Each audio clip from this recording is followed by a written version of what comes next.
Hello and जय हिंद student, welcome once again to your own channel sir Tarun Rupani. और आज का चैप्टर होगा केमिस्ट्री में क्लास 9th का atomic structure and chemical bonding.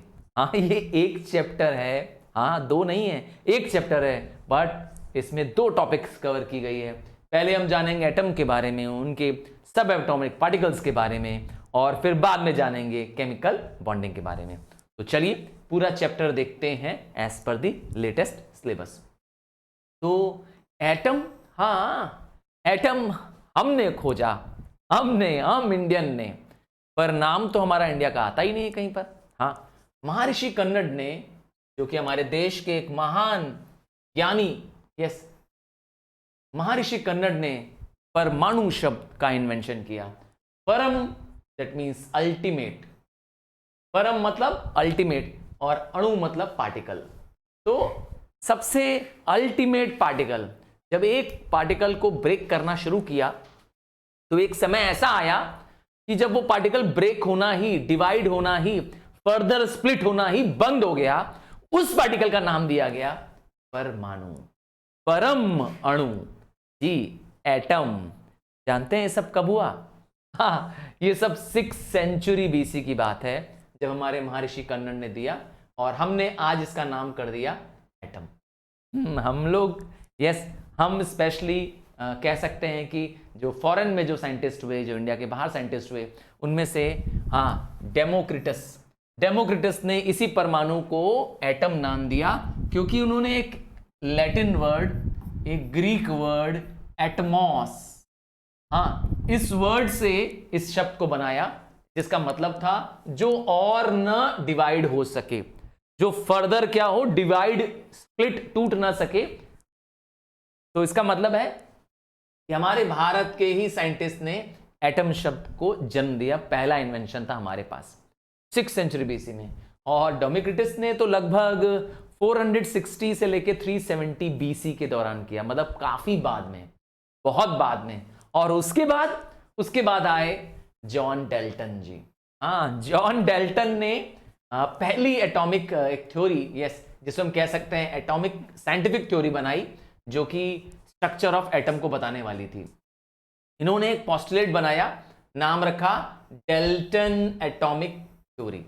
हाँ, ये बहुत प्रसिद्ध पोस्टुलेट्स हैं, आइए जाने। और सबसे पहला कि कोई भी वस्तु हो, कोई भी वस्तु, मैटर मतलब anything that is around you, around us, anything that has mass, anything that occupy space is called a matter. आप तो जानते ही हैं। हाँ, मैं मैटर हूं, आप मैटर हैं। हाँ, ये हमारे हाथ में जो स्टाइलस है ये मैटर है, आपका मोबाइल मैटर है। तो मैटर वो वस्तु है जो हमारे आसपास चारों तरफ है। तो वो मैटर बना किससे है? मैटर बना है एक बहुत ही छोटे और न टूटने वाले एक इंडिविजुअल पार्टिकल से, जिसका नाम है एटम। ये है इनका पहला पोस्टुलेट। दूसरा है atom can neither be created nor be destroyed. ये बहुत कॉमन है कि एटम को न तो कोई बना सकता है, न कोई खत्म कर सकता है ना। ये तो हमको लगता है कि हमारे पुराणों में लिखा हुआ है ऐसा, है ना। हमारे यहाँ लिखा है गीता में भी ना, कि आत्मा अमर है, इसे न कोई मिटा सकता है, न इसे कोई जन्म दे सकता है। चलो आगे, आत्मा नहीं, एटम। तो atoms of an element are alike, alike मतलब सेम। तो एटम सेम होते हैं इसमें एक एटम के। अगर हम गोल्ड की बात करते हैं तो गोल्ड के एटम को आप ब्रेक कर दीजिए और चेक करके देखिए, अगर वो गोल्ड का एटम होगा तो ये वाला एटम और ये वाला एटम दोनों ही क्या होगा? सेम होगा। किसी एक एलिमेंट के एटम क्या होंगे? एक जैसे ही होंगे, but they will differ from the atom of other element. तो अगर हम गोल्ड की कंपैरिजन करना चाहते हैं सिल्वर के साथ, तो हम देखेंगे कि इसका एटम इससे मैच नहीं करेगा। सिल्वर के एटम, है ना, गोल्ड से मैच नहीं करेंगे, क्योंकि डिफरेंट डिफरेंट एलिमेंट्स हैं। आगे, atoms of element combine in small numbers, और वो कंबाइन होके क्या बन जाते हैं? मॉलिक्यूल्स।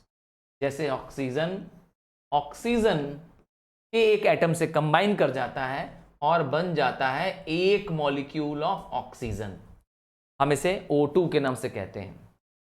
और क्या पॉस्टुलेट है, जब एटम कंबाइन करते हैं तो वह एक सिंपल रेशियो बनाते हैं। डेसिमल में अलाउड कंबाइन नहीं है, हाँ फ्रैक्शन में भी कंबाइन नहीं करते हैं। और आखिरी पॉस्टुलेट क्या है इनका, आखिरी पॉस्टुलेट्स है कि एटम, 6 पॉइंट्स थे। Atom are the smallest unit of matter. किसी भी चीज का, किसी भी वस्तु का सबसे स्मॉलेस्ट पार्टिकल क्या होगा, उसका एटम होगा। जब वह वस्तु और फर्दर क्या होगी, ब्रेक नहीं हो पाएगी। तो दे टेक पार्ट, हाँ ये टेक है, ठीक है, don't confuse. They take part, किसमें टेक पार्ट करते हैं, they take part in chemical reaction. कौन टेक पार्ट करता है, एटम ही केमिकल रिएक्शन में पार्टिसिपेट करता है। तो ये तो हो गई डाल्टन की थ्योरी। क्या ये थ्योरी सही है? तो अब साइंस इतना एडवांस हो गई है, इतना रिसर्च कर लिया है साइंटिस्ट ने कि ये सारे पोस्टुलेट्स गलत हो गए हैं। हाँ ये सारे पोस्टुलेट गलत हो गए हैं सिवाय ये 6th वाला पॉइंट। 6th वाला पॉइंट जो कहता है कि एटम टेक पार्ट करते हैं केमिकल रिएक्शन में, ये लाला पॉइंट ये आज भी होल्ड करता है। बाकी 6 में से 5 पोस्टुलेट्स तो इनके गलत हो गए हैं। हाँ अब साइंस इतनी एडवांस हो गई है कि इनके ये सारे रीजंस क्या हो गए हैं, हाँ खत्म। अब आप कहेंगे सर वो कैसे? हाँ आपने सुना होगा कि एटम सिर्फ 3 पार्ट में डिवाइड किए जा सकते हैं। एटम के 3 सब एटॉमिक पार्टिकल्स होते हैं। हाँ तुम बताओ मुझे क्या कहते हो? आप कह रहे हो sir proton, positive charge, neutron neutral charge, no charge, और इलेक्ट्रॉन नेगेटिव चार्ज, यही कह रहे हो ना? पर क्या आपको पता है आज मॉडर्न साइंटिस्ट ने 200 से ज्यादा सब एटॉमिक पार्टिकल्स खोज लिए हैं, और आपको मुझको तो सिर्फ 3 के कॉमन नाम पता है, प्रोटॉन, इलेक्ट्रॉन और न्यूट्रॉन, जबकि 200 से ज्यादा सब एटॉमिक पार्टिकल है। तो सोचिए साइंस आज कहाँ चले जा चुकी है।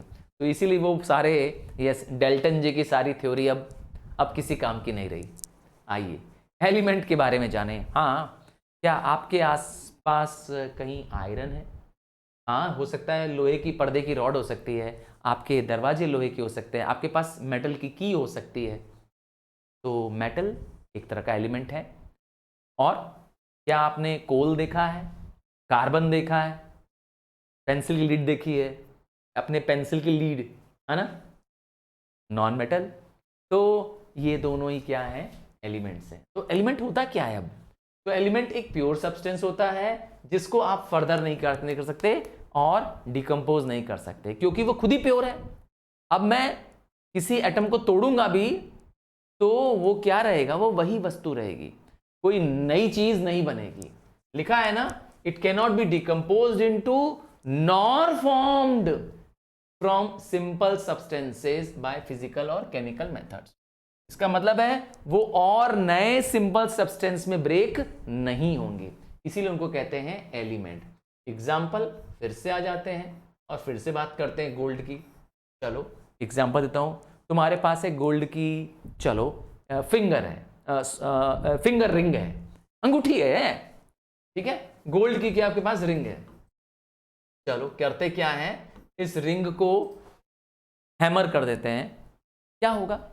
आप कहेंगे सर फ्लैट हो जाएगी, क्योंकि गोल्ड एक मेटल है और फ्लैट होता जाएगा होता जाएगा होता जाएगा। मैंने कहा उसको और पीटो और पीटो, हाँ थिन शीट बन जाएगा, हम लोग कहते हैं मेलिबल हो जाएगा, यही कहते हो ना, गोल्ड शीट में बन जाएगा। और पीटते जाएंगे क्या होगा, एक शायद थिनेस्ट लेयर ऑफ गोल्ड बन जाएगी। अगर उसको माइक्रोस्कोप से देखें तो शायद उसके बाद शायद उसका एक पार्टिकल भी दिखाई देना शुरू हो जाए। उसके बाद उसको ब्रेक करना चाहें तो क्या गोल्ड क्या डायमंड बन जाएगा क्या, या वो सिल्वर बन जाएगा? जवाब है नो न्यू सब्सटेंसेस फॉर्म। तो प्योर इसीलिए कह रहे हैं इसको, एक एलिमेंट प्योर इसलिए है क्योंकि इसको आप फर्दर क्या नहीं कर सकते, डिकम्पोज नहीं कर सकते और कोई सिंपल सब्सटेंस में ब्रेक नहीं कर सकते। ये फिजिकल और केमिकल मेथड से चेंज नहीं हो सकते। समझ गया ना, इसीलिए उनको कहते हैं एलिमेंट। तो ये एलिमेंट बने किससे होते हैं? तो ये गोल्ड, जैसे मैंने एग्जांपल दिया, मैंने सिल्वर कहा, आयरन कहा, कार्बन कहा, सल्फर कहा, ये सब एलिमेंट है। तो ये सब बने किससे हैं? ये सब बने हैं एटम से। आइए समझ गया ना किससे बने हैं? Elements are made up of atom. तो एटम क्या है? An atom is the smallest particle, सबसे छोटा अंश, सबसे छोटा पार्टिकल किसी भी एलिमेंट का, जो कि क्या शो करता है? एग्जिबिट मतलब शो करता है, जो शो करता है वो सारी प्रॉपर्टीज जो उस एलिमेंट में होती है। इसका मतलब गोल्ड का एटम मुझे मिल जाए, गोल्ड की रिंग से हम गोल्ड का एटम निकाल दें तो वो सारी प्रॉपर्टी होगी जो गोल्ड में होती है, शाइन करना, ठीक है ना? तो वो सारी प्रॉपर्टी क्या होगी? इसमें होगी, मेलेबल होना, डक्टाइल होना, ये सारी प्रॉपर्टी इस गोल्ड के एटम में भी होगी। याद रखिएगा, जो एटम होते हैं वो इट मे और मे नॉट एग्जिस्ट इंडिपेंडेंटली। हो सकता है एक एटम अकेला रह सकता हो सकता है अकेला एग्जिस्ट ना कर सकता हो, उसे दूसरे एटम का सहारा चाहिए। तो जैसे ही एटम एटम मिलेंगे बन जाएंगे मॉलिक्यूल, ठीक है? But take parts in every chemical reaction. पर याद रखिए एटम केमिकल रिएक्शन में पार्टिसिपेट करता है, और यही पॉइंट कि एटम पार्टिसिपेट करता है रिएक्शंस में, यही पॉइंट सिर्फ क्या है? जॉन डाल्टन के पोस्टुलेट्स में सही पाया गया, जो आज के साइंस के हिसाब से। अब एटम के बारे में थोड़ा और जाने। ये तो आप जान गए हैं कि एलिमेंट होता है, एलिमेंट के अंदर एटम होता है और एटम आगे डिवाइड नहीं होता है। तो एटम के कुछ 3 सब एटॉमिक पार्टिकल्स जिसके बारे में आपको पता है, हम उसी के बारे में डिस्कस करेंगे। तो हम जानते हैं एटम 3 पार्टिकल से मिलकर बने होते हैं। इलेक्ट्रॉन, जो ये सिंबल ई, ये माइनस साइन है, ये आप जानते हैं नेगेटिव चार्ज का होता है। प्रोटॉन, ये भी आप जानते हैं पॉजिटिव चार्ज होता है। एंड लास्ट न्यूट्रॉन, जो कि न्यूट्रल होता है, ठीक है ना? न इसमें पॉजिटिव न नेगेटिव चार्ज होता है। अगर आप मुझसे स्ट्रक्चर की बात करेंगे तो मैं आपको एक सिंपल सा स्ट्रक्चर दिखाऊंगा। ये रहा, मैं यहां बनाता हूं। सबसे एटम के बीच में, एटम के सेंटर में आपको क्या मिलेगा? प्रोटॉन और न्यूट्रॉन मिलेंगे। किसके अंदर? न्यूक्लियस के अंदर। ये जो मैंने राउंड से चैम्बर बनाया है न्यूक्लियस है, और न्यूक्लियस के अंदर पाए जाने की वजह से इन दोनों का नाम न्यूक्लियॉन्स हो जाता है। इन दोनों को मिला के क्या बन जाता है? न्यूक्लियॉन्स, क्योंकि न्यूक्लियस के अंदर पाए जा रहे हैं। ये प्रोटॉन पॉजिटिव चार्ज और ये कोई चार्ज नहीं, नो चार्ज, ठीक है ना? तो दोनों मिलके बन जाते हैं न्यूक्लियॉन्स। अब न्यूक्लियस तो एटम के सेंटर में होता है, एकदम बीचों बीच होता है। तो इनके चारों तरफ क्या होते हैं? इनके चारों तरफ ऑर्बिट्स होते हैं। ऑर्बिट्स एनर्जी शेल्स की तरह होते हैं, हाँ, एनर्जी लेवल्स की तरह होते हैं। एक ऑर्बिट में पाए जाने वाले इलेक्ट्रॉन का काम है अपने ही ऑर्बिट पे रोटेट करना। एक पर्टिकुलर लेवल ऑफ एनर्जी जब तक उस ऑर्बिट पे रहेंगे तब तक उसके अंदर वो एनर्जी लेवल रहेगी। जैसे कि इस शेल का नाम K है, अगली शेल का नाम L है, NM, प्रोसेस करते जाएंगे। ऐसी शेल्स आगे आपको क्या मिलेगी? दिखती जाएंगी। इन शेल्स के अंदर आपको मिलेंगे इलेक्ट्रॉन, इन ऑर्बिट्स में मिलेंगे आपको इलेक्ट्रॉन। ध्यान दीजिएगा कि इलेक्ट्रॉन्स जो होंगे आपको इसी शेल्स में, हाँ, इसी शेल्स में मूव करते हुए नजर आएंगे, ठीक है? तो आइए जाने ऑर्बिट्स क्या है। तो ऑर्बिट्स आर इमेजिनरी पाथ, ये रहे वो पाथ जिसपे इलेक्ट्रॉन्स क्या करते हैं? रिवॉल्व करते हैं। तो इसका मतलब तीनों की प्लेस पता चल गई आपको, अब तो कंफर्म है आप। और जो एटॉमिक नंबर की अगर हम बात करते हैं तो ये क्या होता है? Atomic number number of proton या नंबर ऑफ इलेक्ट्रॉन के बराबर होता है। अगर किसी एलिमेंट को सिंबॉलिक रूप में रिप्रेजेंट करना हो, जैसे मैं एक एग्जांपल देता हूं आपको, हाँ, मैं एक एग्जांपल देता हूं, सोडियम लिख देता हूं। सोडियम का सुपरस्क्रिप्ट, जो ऊपर नंबर लिखते हैं इसको कहते हैं सुपरस्क्रिप्ट, और जो नीचे नंबर लिख रहा हूं ये, इसको कहते हैं सबस्क्रिप्ट।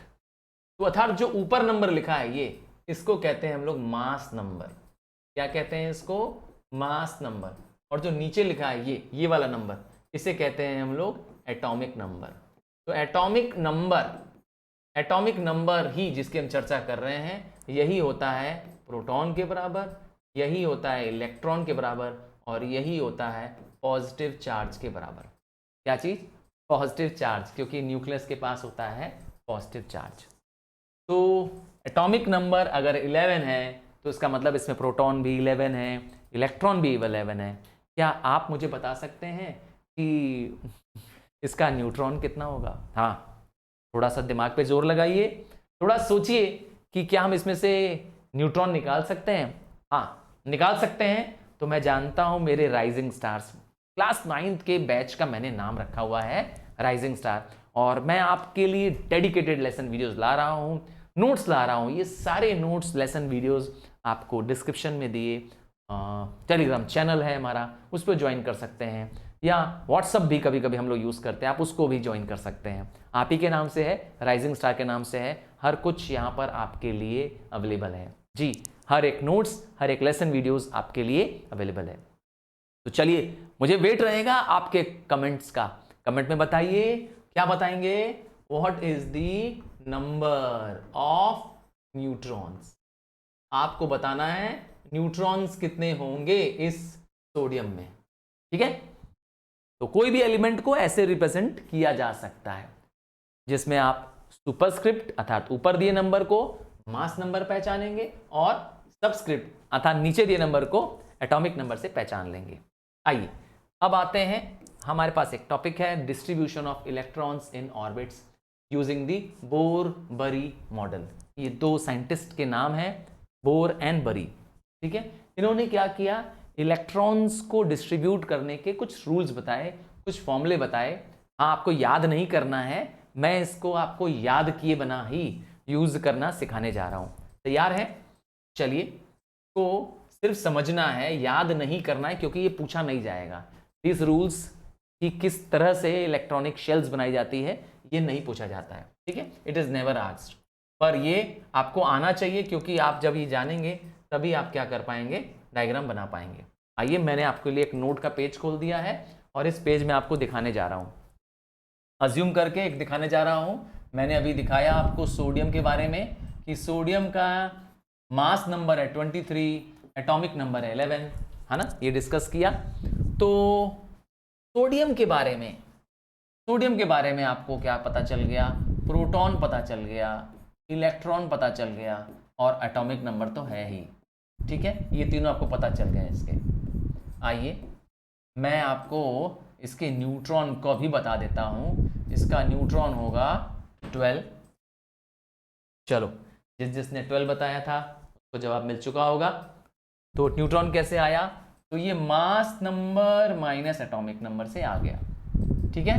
फॉर्मूला बन गया इसका। अब आगे बढ़ते हैं। अब मुझे इसका स्ट्रक्चर ड्रॉ करना है, तो मैंने बताया सेंटर में बनाऊंगा न्यूक्लियस, न्यूक्लियस में होगा प्रोटॉन, न्यूक्लियस में होगा न्यूट्रॉन। प्रोटॉन पॉजिटिव चार्ज होता है, ठीक है। तो प्रोटॉन कितने हैं? 11, और न्यूट्रॉन कितना है? 12। हो गया, न्यूक्लियस बन गया। न्यूक्लियस कहाँ होगा? इनर मोस्ट होगा, सेंटर ऑफ द एटम होगा। अब इसके चारों तरफ क्या बनानी है आपको? शेल्स बनानी है। अब क्वेश्चन यहाँ से शुरू होता है कि सर कितनी शेल्स बनेंगी? हाँ, शेल्स बनेंगी तो कितनी बनेगी? तो शेल्स का नाम 1, 2, 3 करके भी दे सकते हैं आप चाहें तो, और या तो शेल का नाम आप दे सकते हैं KLM के नाम से, ठीक है। तो हमने बनाना शुरू करना है आपके लिए शेल, और शेल बनाने से पहले मैं आपको बता दूं, इन शेल्स को एनर्जी लेवल्स कहते हैं। और पहली शेल नंबर 1 में मैक्सिमम कितने इलेक्ट्रॉन्स हो सकते हैं? तो इसके लिए एक सिंपल सा फॉर्मूला है 2n²। ये n क्या है? नंबर ऑफ शेल का फॉर्मूला है, n है नंबर ऑफ शेल। तो शेल नंबर मैंने कहा 1 है, तो आइए पुट करें, क्या हो जाएगा? 2 × 1 का स्क्वायर, मतलब सॉल्व करेंगे तो कितना आ जाएगा? 2। तो इसका मतलब पहली शेल में मैक्सिमम कितने एलिमेंट हो सकते हैं? पहली शेल में कितने इलेक्ट्रॉन्स हो सकते हैं? 2 इलेक्ट्रॉन हो सकते हैं। तो यही फॉर्मूला बोर-बरी मॉडल में दिया गया है। इसका मतलब है शेल नंबर 2 में कितने होंगे? अगर सेकंड शेल में इलेक्ट्रॉन बनाने होंगे तो कितने होंगे मैक्सिमम? तो इसका फॉर्मूला भी इसी से निकाला जा सकता है, 2n²। यहाँ पे n क्या है? 2, n मतलब नंबर ऑफ शेल। तो आप फॉर्मूला लगा देंगे 2 × 2 का स्क्वायर, 2 का स्क्वायर करेंगे आ जाएगा 4, 4 × 2 = 8। इसका मतलब है कि सेकंड शेल में मैक्सिमम कितने इलेक्ट्रॉन हो सकते हैं? 8। अब शेल नंबर 3 की बात करते हैं। हाँ, सिमिलरली ऐसे ही करना है। शेल नंबर 3 में भी फॉर्मूला हो जाएगा 2n²। यहां पर शेल नंबर 3 है तो आप नंबर 3 के लिए n के लिए 3 लगा सकते हैं और मुझे बता सकते हैं कि कितना मैक्सिमम इलेक्ट्रॉन हो सकता है थर्ड शेल में। याद रखिएगा, आपको बताना है, मैं नहीं करने वाला इसको। चलो मैं लगा देता हूं यहाँ क्वेश्चन मार्क और आपके लिए छोड़ता हूं। आपको बताना है कि what is the maximum number of electrons that is found in the third shell. पहली शेल को मैंने कहा शेल नंबर 1 2 3 ऐसे भी दे सकते हो नाम, और या तो आप चाहें KLM दे सकते हैं। मैंने नाम दे दिया KLM, और मेरे पास क्योंकि मेरे पास जो शेल है KLM अर्थात shell number 1, shell number 2, shell number 3, तो मैंने पहले ही बता दिया पहली शेल में मैक्सिमम कितने इलेक्ट्रॉन बन सकते हैं 2, और मेरे पास कितने इलेक्ट्रॉन है बनाने के लिए, मेरे पास बनाने के लिए 11 इलेक्ट्रॉन्स हैं, है ना 11 इलेक्ट्रॉन्स। तो पहली शेल में मैक्सिमम कितना बन पाएगा 2, तो बचे कितने 11 में से 2 इलेक्ट्रॉन्स चले गए। अरे भाई कितने बचे 9, तो क्या हम अगली शेल में 9 डाल सकते हैं? जवाब है नहीं डाल सकते। सेकेंड शेल में 9 एक्सेप्ट करने की परमिशन नहीं है। अकॉर्डिंग टू बोरबरी मॉडल कितना दे सकते हैं सेकेंड शेल में 8, तो 8 में मैंने यहां इलेक्ट्रॉन्स दे दिए। अब 2 और 8 कितने खत्म हो गए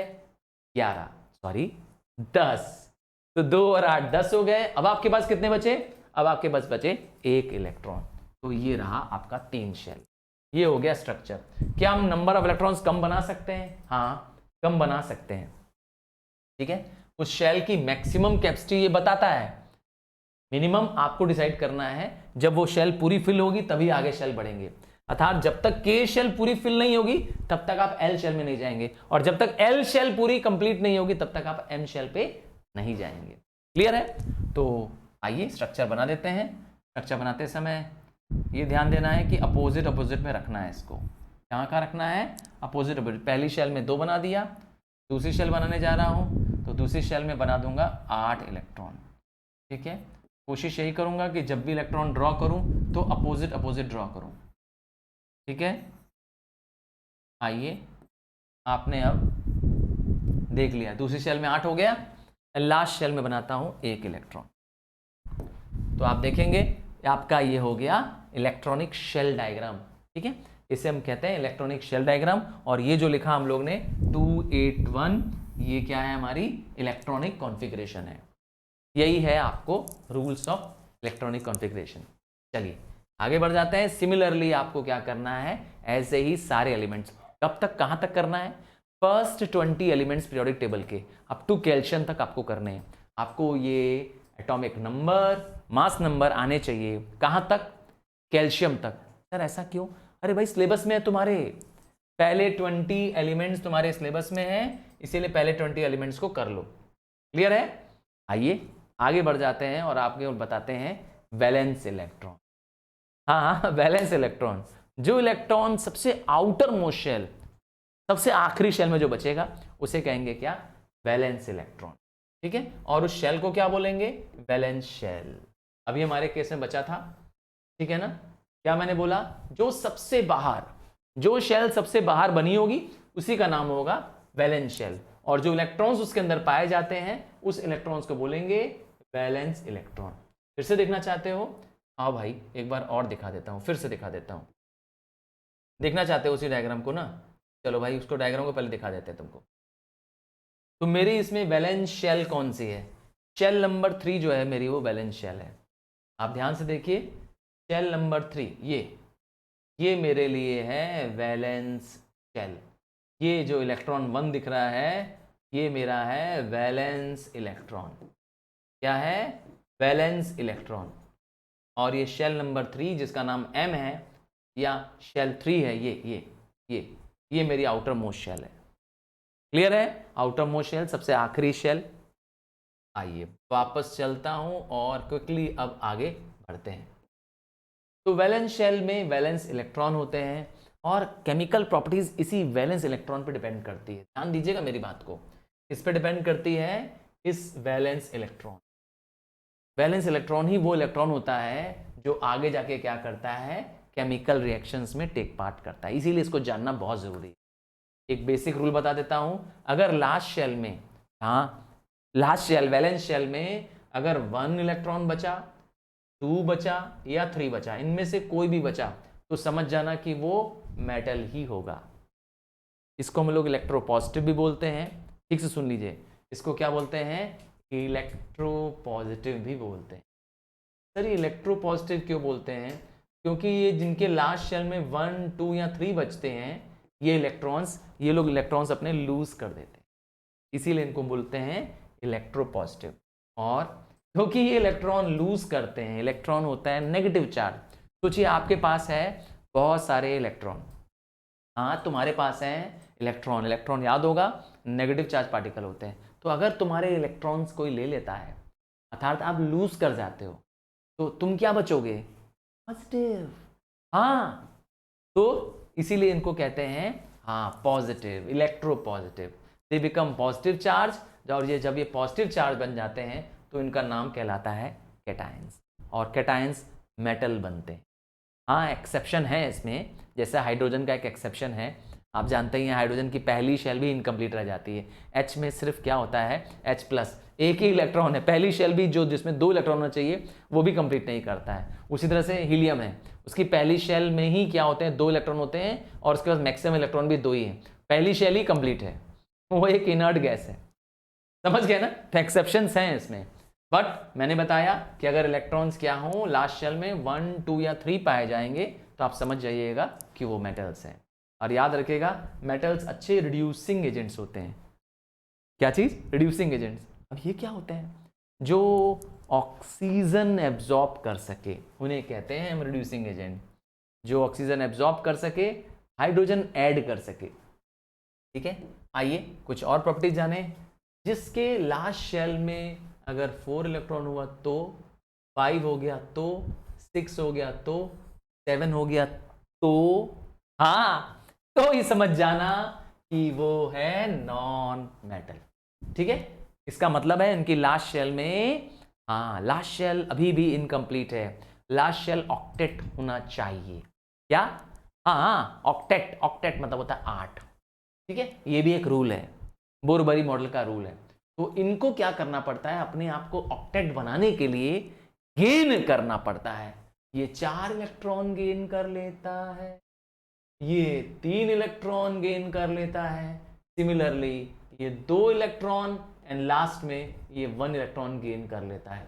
इन लोग इलेक्ट्रॉन गेन करते हैं, नेगेटिव चार्ज ले लेते हैं, ऑब्वियस बात है मेटल से लेते होंगे, तो ये लोग बन जाते हैं इलेक्ट्रोनेगेटिव। ठीक है, हम इन्हें कहते हैं गेन करने के बाद एनायंस। क्या कहते हैं? एनायंस।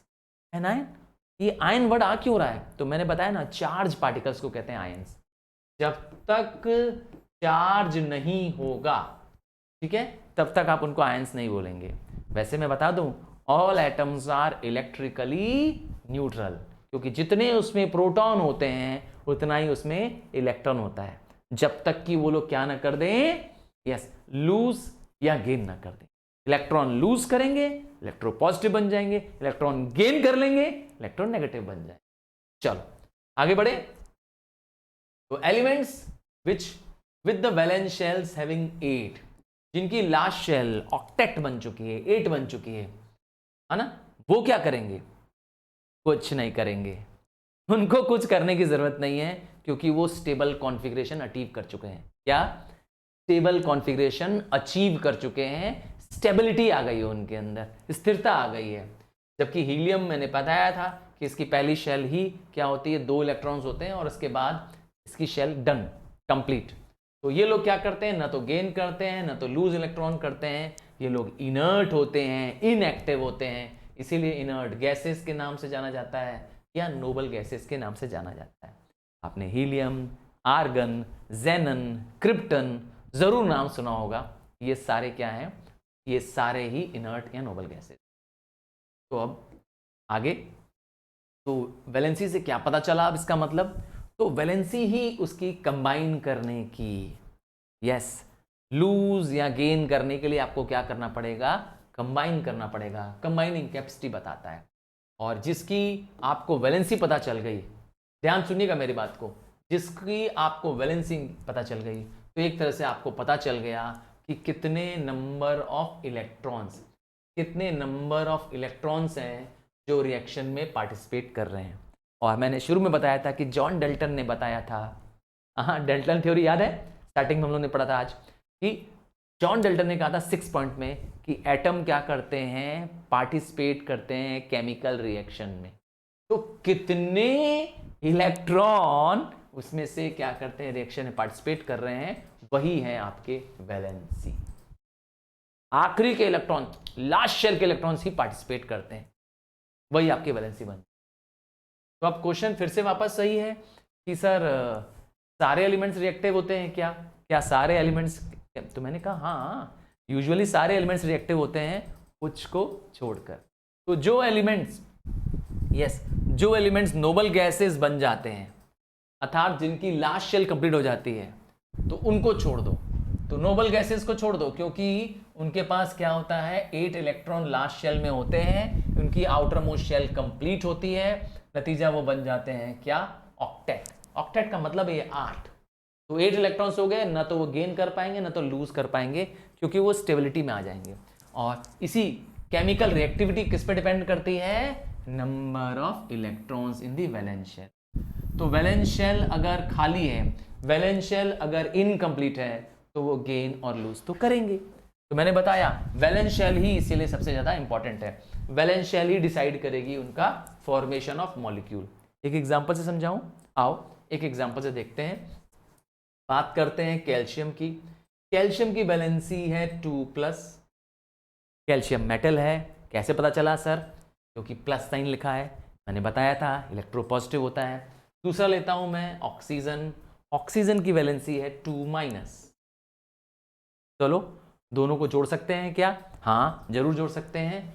ये अपने 2 इलेक्ट्रॉन और इसके 2 इलेक्ट्रॉन को क्या कर सकते हैं, एलसीएम से, HCF से सिंप्लीफाई कर सकते हैं। 2 1 2 1 कैंसिल हो गया। तो अब क्रॉस नहीं करेंगे, अब सिंपली क्या करेंगे, इसका फॉर्मूला बन जाएगा, एक मॉलिक्यूल बन जाएगा कैल्शियम ऑक्साइड का। तो ये दोनों मिल करके, कैल्शियम और ऑक्सीजन सेपरेट आयंस मिलकर के कंबाइन हुए और बन गए कैल्शियम ऑक्साइड, मॉलिक्यूल बन गए। तो इलेक्ट्रॉन्स चाहिए, इलेक्ट्रॉन्स वैलेंस शेल चाहिए, वैलेंसी के बिना आप क्या कर पाएंगे, नहीं कर पाएंगे। और आपने ये स्टार्टिंग के चैप्टर में इसको पढ़ा है। आइए क्वेश्चन आता है कि इलेक्ट्रॉन्स एटम कंबाइन ही क्यों करते हैं? तो बस सिंपल सा रीजन है, क्योंकि वो अपने इस लास्ट शेल को क्या करना चाहते हैं, फुल या ऑक्टेट करना चाहते हैं। क्या करना चाहते हैं, फुल या ऑक्टेट करना चाहते हैं, क्योंकि वो भी अपने आप को इनर्ट गैस जैसा बनाना चाहते हैं। क्या? हाँ, अपने आप को क्या बनाना चाहते हैं, स्टेबल कॉन्फ़िगरेशन जानना चाहते हैं। तो दे कंबाइन, क्यों? They combine because they have incomplete valence shell. सिर्फ वैलेंस शेल्स इनकी ही कंप्लीट होती है, याद है ना, क्योंकि लास्ट शेल क्या होती है, इनकी फुल होती है। तो अपने आप को स्टेबल कॉन्फ़िगरेशन का बनाने के लिए ऐसा करना पड़ता है, आइदर गिव और टेक, या तो देना पड़ता है या तो लेना पड़ता है। जिनके पास एक्स्ट्रा है, हाँ भाई जिसके पास एक्स्ट्रा है, मेटल के पास एक्स्ट्रा है, लास्ट शेल में 1 2 3 है, वो क्या करेगा, गिव, बांट देगा अपने इलेक्ट्रॉन, लूज कर देगा अपने इलेक्ट्रॉन। और इसका उल्टा होगा, जिसके पास लास्ट शेल में 4 5 6 7 है, वो इलेक्ट्रॉन गेन कर लेगा। क्लियर?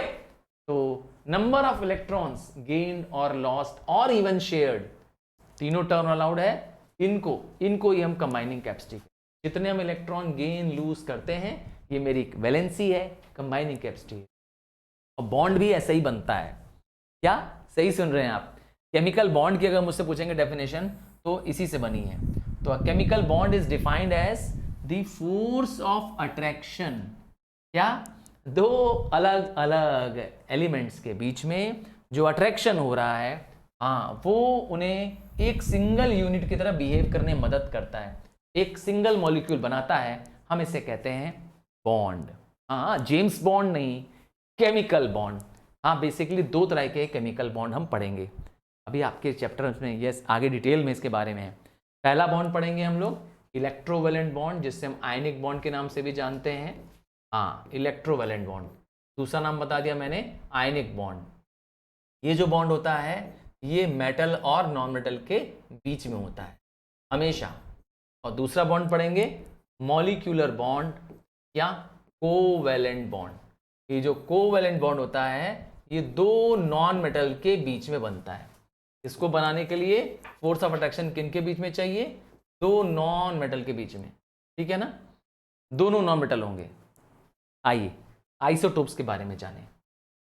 क्लियर है केमिकल बॉन्डिंग क्या होती है? आइसोटोप्स।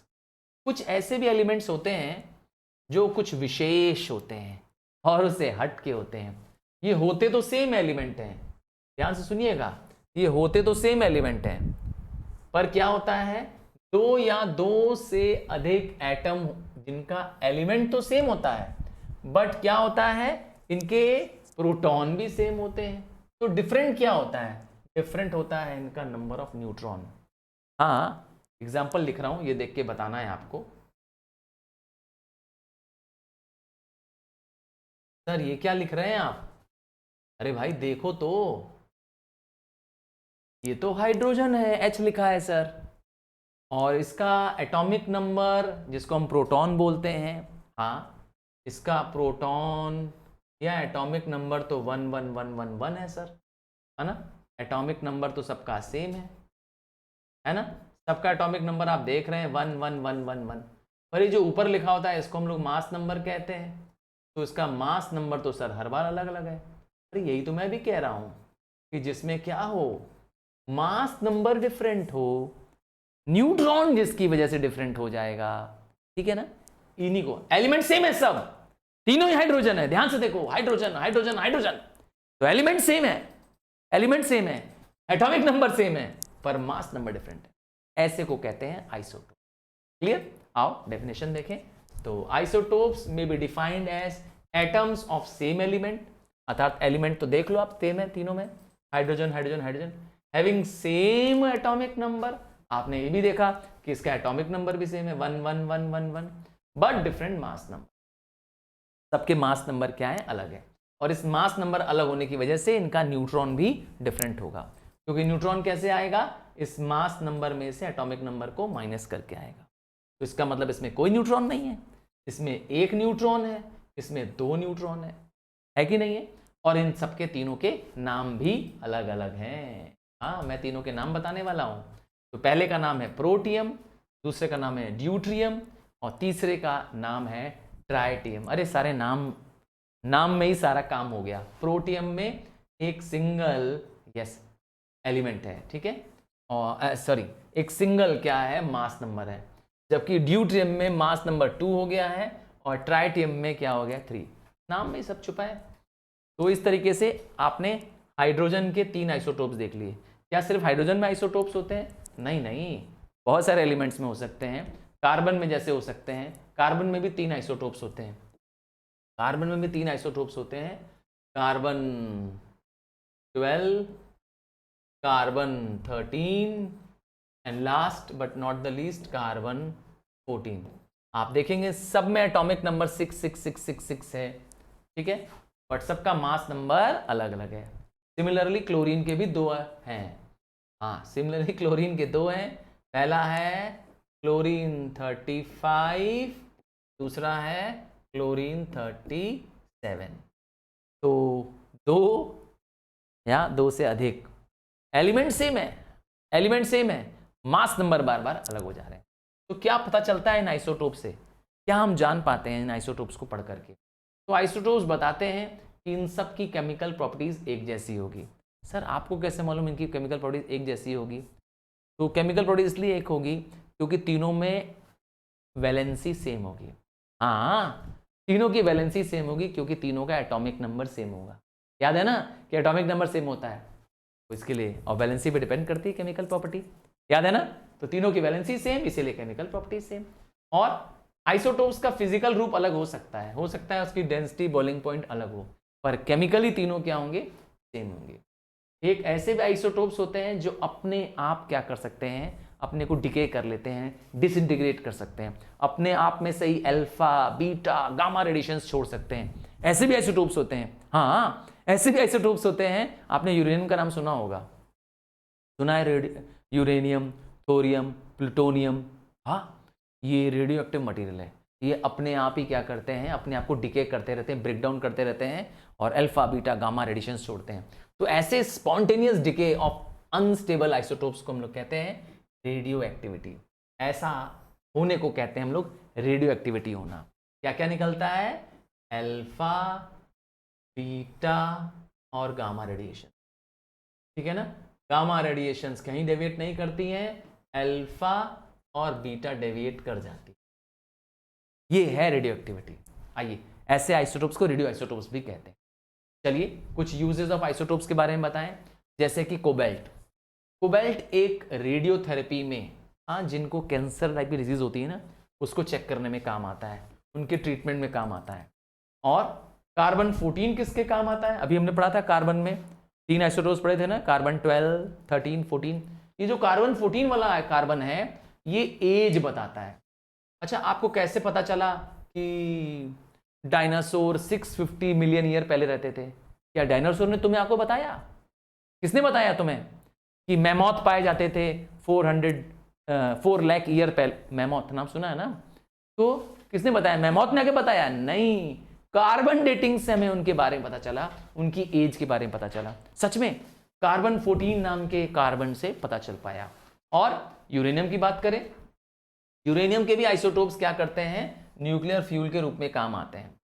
जब हम बड़े बड़े केमिकल रिएक्टर्स बनाते हैं, न्यूक्लियर रिएक्टर्स बनाते हैं ना, हाँ, एटॉमिक एक्सप्लोजन में काम आते हैं जो, और इवन न्यूक्लियर एनर्जी पैदा करते हैं, उनमें यूरेनियम का यूज होता है एज अ फ्यूल।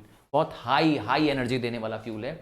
उसी तरह से आइसोटोप ऑफ आयोडीन काम आता है ट्रीटमेंट ऑफ गॉइटर के रूप में। यस, जिनको क्या होता है, गॉइटर हो जाता है, जिसमें नेक पे बड़ा सा क्या होता है, एक लंप ऑफ मास बाहर आ जाता है, उसके इलाज में काम आता है, yes, isotope of iodine, goitre के ट्रीटमेंट में।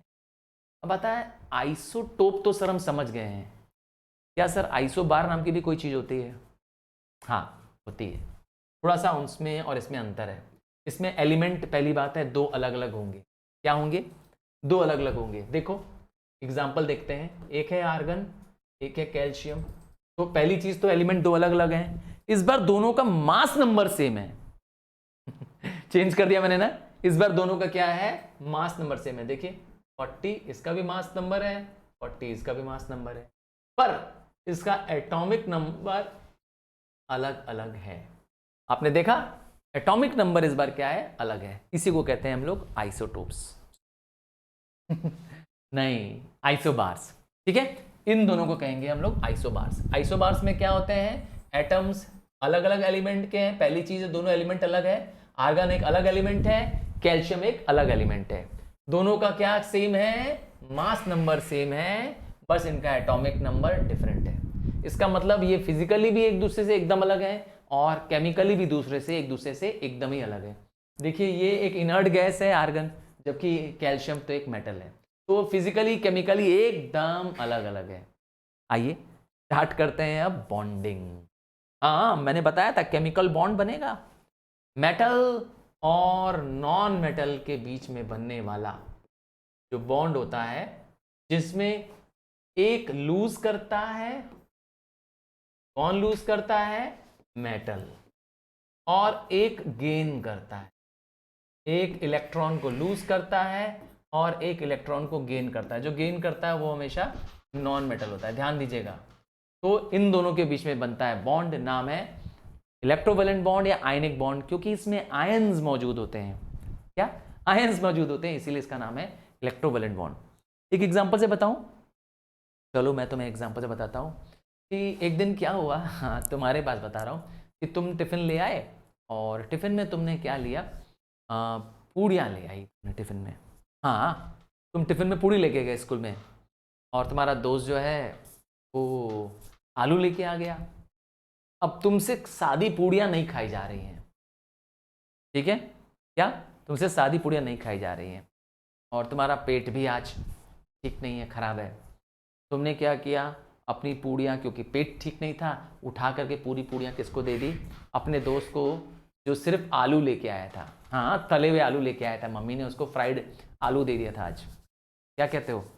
दोस्त को तो मज़ा आ जाएगा ना। तो तुमने क्या किया, लूज किया, पर सामने वाले ने क्या किया, जितना तुमने लूज किया तुमने जितनी पूड़ियां उसको दी उतना उसने गेन भी किया। तो इसमें यही खास बात है, लूज करने वाला इलेक्ट्रो पॉजिटिव होता है, मेटल होता है, और जो गेन करता है वो इलेक्ट्रोनेगेटिव होता है। मैं एग्जांपल दे रहा था लूजिंग और गेनिंग का, अभी एग्जांपल नहीं बोलोगे। हाँ, तो metallic ions, sorry metallic elements क्या करते हैं, जिनके लास्ट शेल में 1 2 3 होते हैं, ये लूज करते हैं इसमें। और नॉन मेटेलिक एलिमेंट्स क्या करते हैं, दूसरा एग्जांपल दिया था नॉन मेटेलिक एलिमेंट्स का, तुम्हारे दोस्त का, तुम्हारा एग्जांपल दिया था मैंने, ये तुम हो, यस ये तुम हो, और ये तुम्हारा फ्रेंड है, यस। तुमने उनको क्या किया, तुमने क्या किया, अपनी पूड़ियां लूज की, और तुम्हारे फ्रेंड ने क्या किया, वो पूड़ी जो तुमने लाई थी आज टिफिन बॉक्स में, उसने गेन कर ली, ठीक है। और 5 6 7 इलेक्ट्रॉन्स जो जिनके पास लास्ट शेल में था वो गेन कर ले रहा है।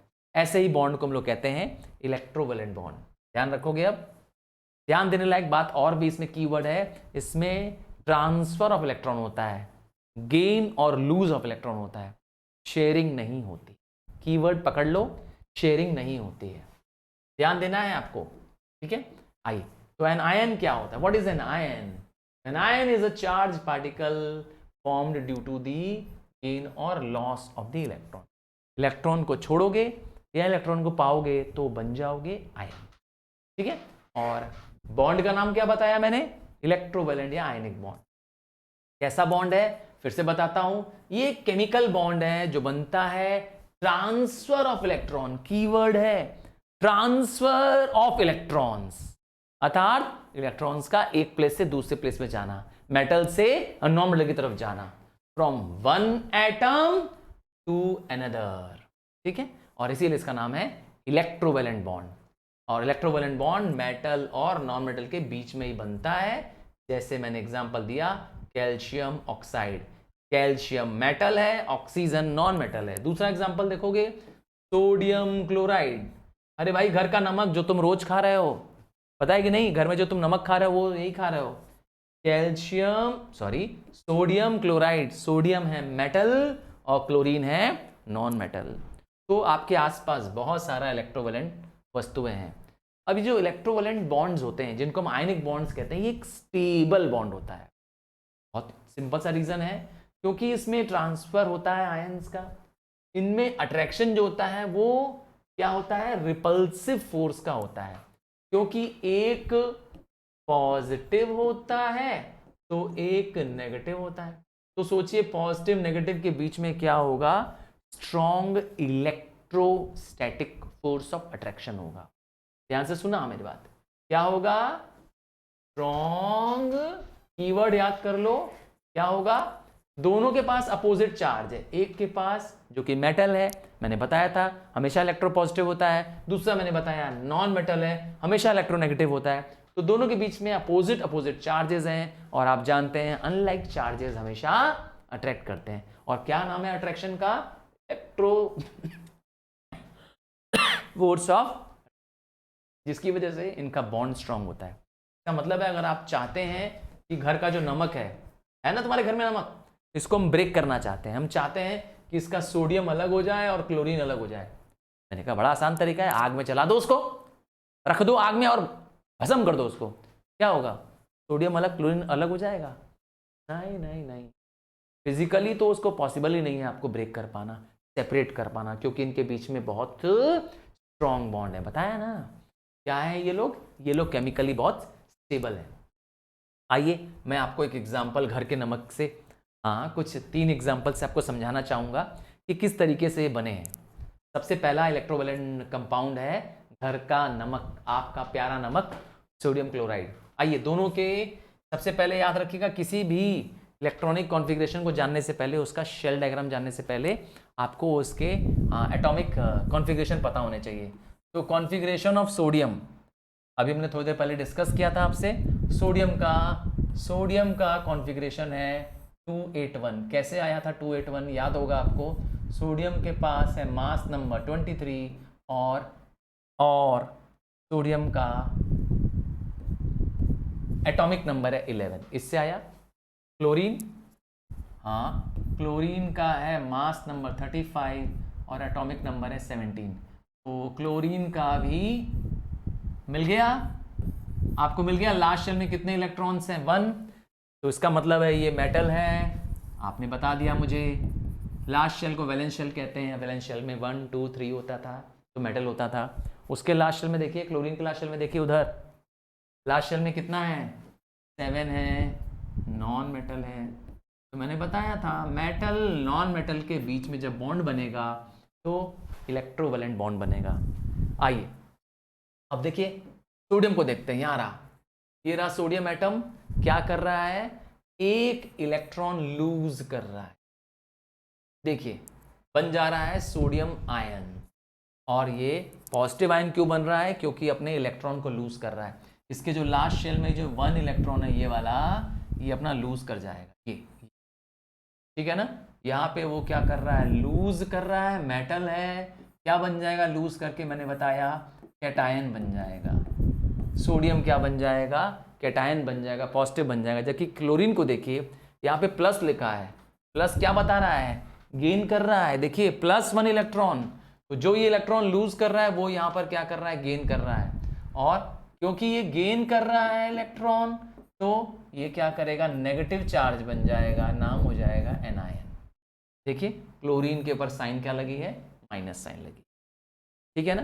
तो इस तरीके से क्लोरीन और सोडियम कंबाइन कर जाते हैं। क्या आप इसका इलेक्ट्रॉन डॉट डायग्राम देखना चाहते हैं? आइए मैं आपको इलेक्ट्रॉन डॉट डायग्राम भी दिखा देता हूँ।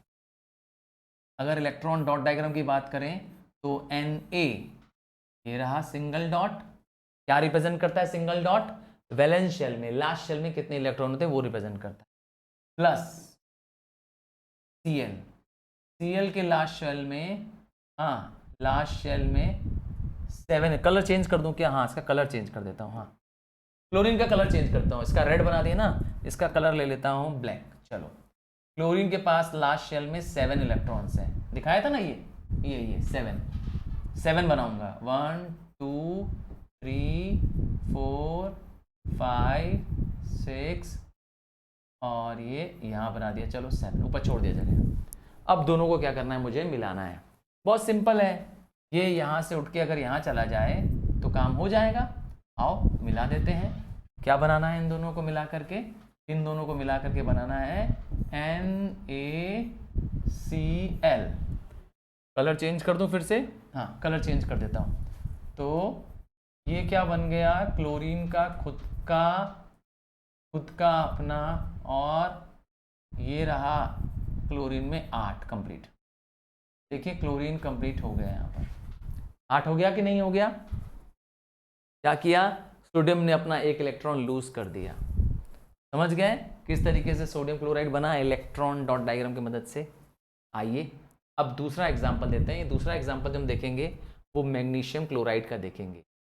मैग्नीशियम, हाँ मैग्नीशियम का आपको इलेक्ट्रॉनिक कॉन्फ़िगरेशन पता होना चाहिए। क्या है इलेक्ट्रॉनिक कॉन्फ़िगरेशन, 282। लास्ट शेल में 2 है, 2 पता चलते ही समझ जाएगा कि मैग्नीशियम मेटल है। जबकि क्लोरीन फिर से है, इसके लास्ट शेल में है 7, क्लोरीन है हमारा नॉन मेटल। चलिए आइए इसको समझें कि अपने आप को कैसे ये क्या करेगा।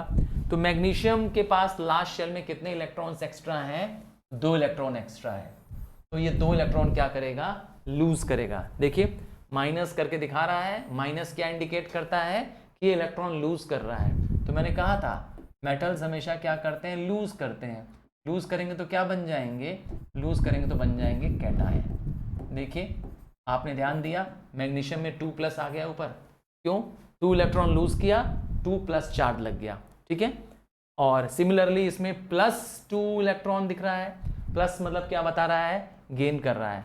तो क्लोरीन क्या कर रहा है, गेन कर रहा है 2 इलेक्ट्रॉन्स को, ठीक है, और खुद बन जा रहा है Ni, ठीक है। इसी तरह से फॉर्मेशन हो रही है। और इसका शेल डायग्राम देखेंगे, इसका डॉट डायग्राम देखेंगे। तो ये रहा मैग्नीशियम, लास्ट शेल में 2 इलेक्ट्रॉन्स हैं, ध्यान दीजिएगा। और अब हम बनाने जा रहे हैं क्लोरीन। तो क्लोरीन क्योंकि क्लोरीन के पास लास्ट शेल में 7 इलेक्ट्रॉन्स होते हैं, तो एक क्लोरीन इसको एक्सेप्ट कर सकता है, एक ही इलेक्ट्रॉन। क्यों? 7 है तो कितना एक्सेप्ट कर सकता है? एक ही कर सकता है। तो ये इलेक्ट्रॉन यहां से यहां चला जाएगा, तो इसका मतलब क्लोरीन को 2 बार आना पड़ेगा। क्या मेरी बात सुना आपने?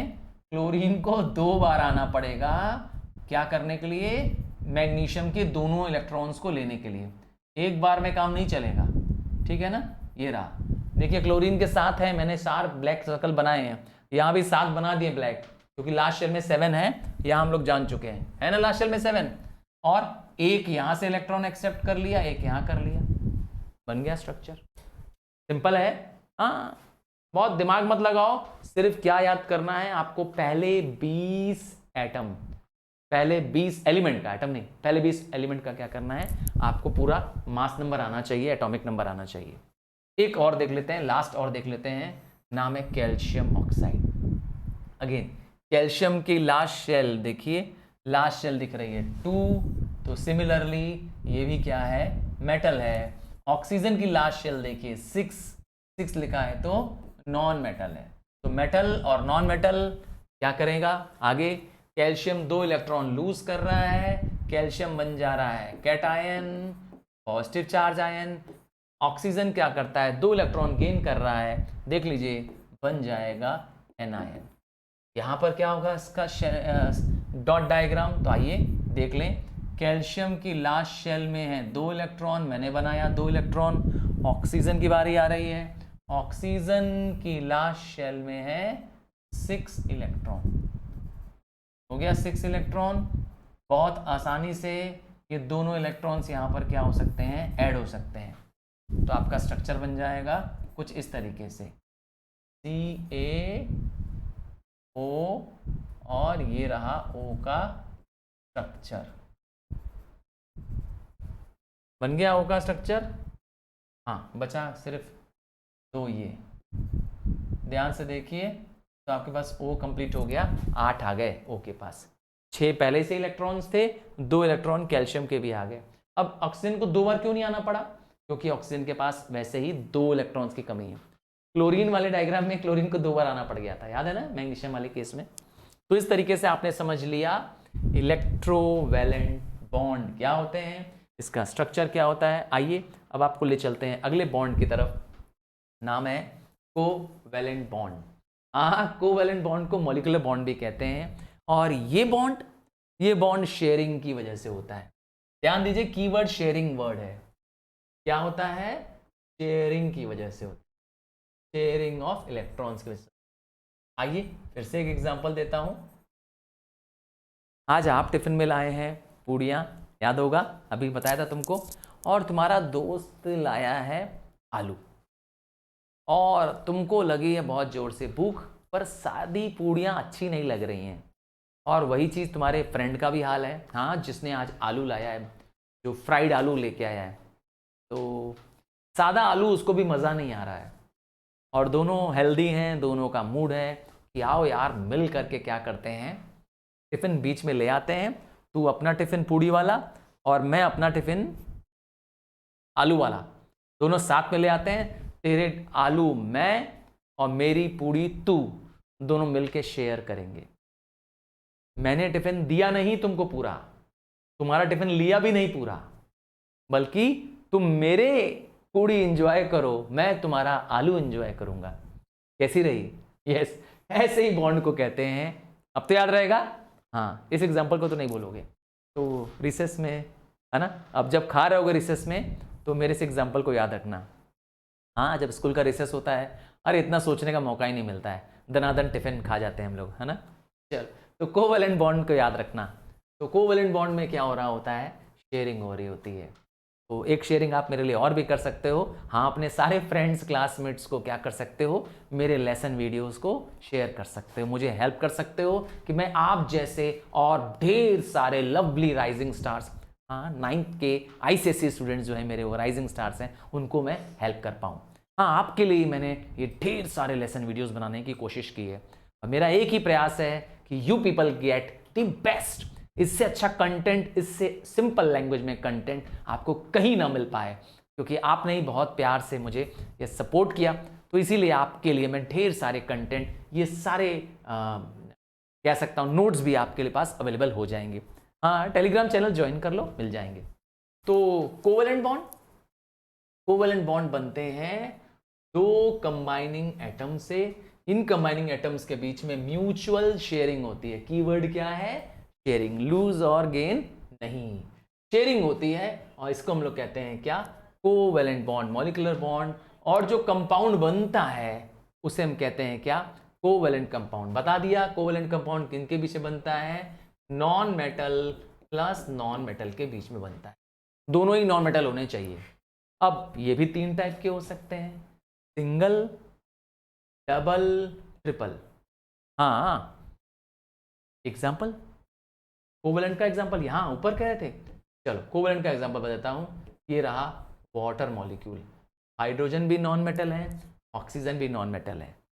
समझ गए? तो एक एग्जाम्पल हो गया इसका, नॉन मेटल का। आइए आपको सिंगल, डबल और ट्रिपल बॉन्ड के बारे में बताएं। तो सिंगल कोवेलेंट बॉन्ड, जैसा कि नाम लिखा हुआ है, इसमें जो कंबाइन करना है, कितनों को करना है? एक सिंगल, क्या? एक पेयर ऑफ इलेक्ट्रॉन। ठीक है, क्या कीवर्ड है? One pair of electron combine करेंगे। वन सिर्फ एक। जैसे कि एग्जांपल देता हूं, हाइड्रोजन में, हाइड्रोजन की पहली ही शेल में एक इलेक्ट्रॉन होता है और पहली ही शेल इनकम्प्लीट है। इसको कंप्लीट करने के लिए कितने इलेक्ट्रॉन की जरूरत है? एक और इलेक्ट्रॉन की जरूरत है। तो ये अगले ही हाइड्रोजन से कंबाइन कर जाता है, ये दोनों आपस में शेयरिंग कर लेते हैं कुछ इस तरीके से। देखिए H H, तो ये जो बीच में जो शेयर्ड पेयर है, देखिए अब इसकी भी शेल कंप्लीट हो गई H2 और इसकी भी शेल कंप्लीट हो गई H2। तो ये वन इसने इसको शेयर किया, वन इसने शेयर किया, हम लोग इसको बोलते हैं सिंगल कोवेलेंट। आइए आगे देखते हैं। ये रहा आपके पास डबल कोवेलेंट का एग्जांपल। हाँ, इधर डायग्राम को ना देख करके उधर ध्यान दीजिएगा, ठीक है? इस डायग्राम को मत ध्यान दीजिए, आप इधर ध्यान दीजिए। डबल कोवेलेंट बॉन्ड में क्या होता है? दो इलेक्ट्रॉन शेयर्स करते हैं। कितने? दो इलेक्ट्रॉन शेयर करते हैं। डबल नाम ही लिखा हुआ है, तो कितने होंगे? दो शेयरिंग करेंगे। और ये double line, double short line से रिप्रेजेंट करता है। तो O2, हाँ, ऑक्सीजन के बीच में ऐसा लगाया जा सकता है। ऑक्सीजन की लास्ट शेल में होता है 6, ध्यान ही होगा आपको, ऑक्सीजन की लास्ट शेल में होते हैं 6 इलेक्ट्रॉन्स। तो उन 6 में से दो दो इलेक्ट्रॉन्स दोनों तरफ से कंबाइन कर जाते हैं। नतीजा, ये जो कॉमन है कंबाइन के एलिमेंट्स है, ये वाले कॉमन वाले, ये दोनों को क्या करते हैं? 8 बना देते हैं। ठीक है ना? हम लोग बन जाते हैं डबल बॉन्ड। और ट्रिपल बॉन्ड का एग्जांपल देता हूं, तो ट्रिपल बॉन्ड का एग्जांपल हो जाएगा नाइट्रोजन। नाइट्रोजन की लास्ट शेल में होता है 5 इलेक्ट्रॉन्स। कितना? नाइट्रोजन की लास्ट शेल में होता है 5 इलेक्ट्रॉन्स। और देखिए 3 शॉर्ट लाइंस बनती है लास्ट शेल में 5, 1 2 3 4 5। दूसरा नाइट्रोजन देखिए 1 2 3 4 5। तो ये जो 3 इलेक्ट्रॉन दोनों क्या है ना, ये दोनों आपस में क्या करते हैं? कंबाइन कर जाते हैं। ये 3 3। नतीजा यहां से देखेंगे तो इस नाइट्रोजन का 8 पूरा हो जा रहा है, 3 3 6 प्लस 2। और वहां से देखेंगे तो 3 + 3 6 + 2 8। तो अपने आप को ऑक्टेट बना भी लेते हैं इन लोग, शेयरिंग कर लेते हैं, क्योंकि है ना, 3 अगर इसने शेयर किया तो 3 इसने शेयर किया, इसीलिए नाम है ट्रिपल बॉन्ड। कोवेलेंसी क्या होती है? तो कोवेलेंसी बताती है कि कितने नंबर ऑफ इलेक्ट्रॉन्स शेयरिंग में पार्टिसिपेट कर रहे हैं। जैसे कि हम लोग ने देखा कि हाइड्रोजन के केस में 1 इलेक्ट्रॉन पार्टिसिपेट कर रहे हैं, ऑक्सीजन के केस में 2 हो रहा है, नाइट्रोजन के केस में 3 और इवन कार्बन के केस में 4 भी हो सकता है। तो जितने इलेक्ट्रॉन शेयरिंग में पार्टिसिपेट कर रहे हैं वो उसकी कोवेलेंसी बताता है। अब आता है ये पोलर, नॉन पोलर कोवेलेंट, क्या इसमें भी बटे होते हैं? हाँ, जो पोल्स फॉर्म करे, slight positive slight negative pole form करे, वो लोग होते हैं पोलर्स। ये कौन बनाते हैं? ये होते तो कोवेलेंट हैं पर पोल बना देते हैं। Slightly positive slightly negative charge create होने की वजह से इसमें पोल्स बन जाता है। इसमें जो शेयर्ड पेयर ऑफ इलेक्ट्रॉन्स होते हैं, हम बात कर रहे हैं पोलर की, इसमें जो शेयर्ड पेयर ऑफ इलेक्ट्रॉन्स होते हैं, जैसे कि वाटर में H2O, ये एग्जाम्पल है पोलर कोवेलेंट कंपाउंड का। इसमें जो शेयर्ड पेयर ऑफ इलेक्ट्रॉन्स होते हैं वो क्या करते हैं? एक तरफ झुक जाते हैं। ध्यान से सुनिए मेरी बात को। क्या हो जाते हैं, एक तरफ झुक जाते हैं। H2O, ध्यान से देखो, अब आप कहेंगे H2O कंप्लीट हो गया, ये रहा हाइड्रोजन इसका और ये रहा इधर। अब देखो कंप्लीट है, हाँ कंप्लीट है। यहाँ से आप देखेंगे 8 हो गए पूरे इसके पास, और यहाँ से देखेंगे हाइड्रोजन में 2 है, यहाँ से देखिए हाइड्रोजन में 2 है, तो आप देखेंगे कि 8 हो गए।